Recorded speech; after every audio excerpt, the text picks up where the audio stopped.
La méthode Colini Makosso, cela va sans dire, ce sont des réformes et de l'évaluation en permanence. Ce 4e séminaire gouvernemental en une année depuis la nomination d'Anatole Colini Makosso à la tête du gouvernement congolais et cette fois-ci sous le signe de la réforme de l'État en est une illustration. Qu'est-ce qui a été fait? Quelle est la portée sur le plan des besoins et du quotidien des populations? Que nous reste-t-il encore à accomplir? Raisonnement par questionnement du Premier ministre Anatole Colini Makosso, dont l'aboutissement logique est cette réunion en plénière des membres du gouvernement et des représentants des institutions financières et de la société civile, en quelque sorte, pour jauger l'action du gouvernement. C'est l'heure du bilan. Nous pouvons ainsi nous réjouir de ce que les capacités du gouvernement de s'auto-évaluer, d'améliorer le fonctionnement des départements ministériels et la qualité des services publics, en vue de répondre avec satisfaction aux attentes pressantes et urgentes des Congolaises et des Congolais,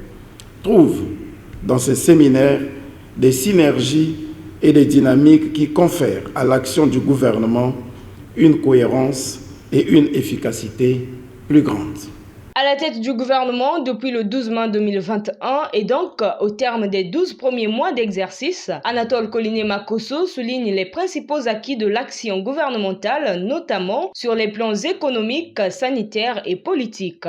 On peut citer entre autres le changement qualitatif du statut de la dette congolaise, l'achèvement des travaux des hôpitaux généraux de Djiri à Brazzaville et de Ngoyo à Pointe-Noire, la tenue du dialogue social avec les syndicats et le recours permanent au dialogue pour la résolution des multiples revendications légitimes de toutes les composantes de la société, la poursuite de l'intégration des jeunes cadres dans la fonction publique.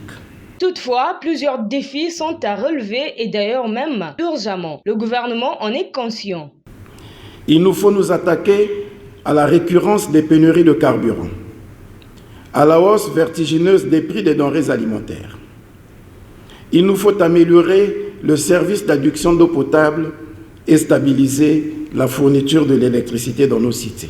La rationalisation de l'État, les réformes économiques et financières ont été les principaux sous-thèmes de la première journée. Pour rappel, la réforme de l'État au cœur de la gouvernance publique pour garantir la mise en œuvre du programme d'action du gouvernement est le thème de ce séminaire qui a démarré le 16 mai et prendra fin le 18, après 2 jours de travaux, à l'issue desquels se tiendra une conférence de presse.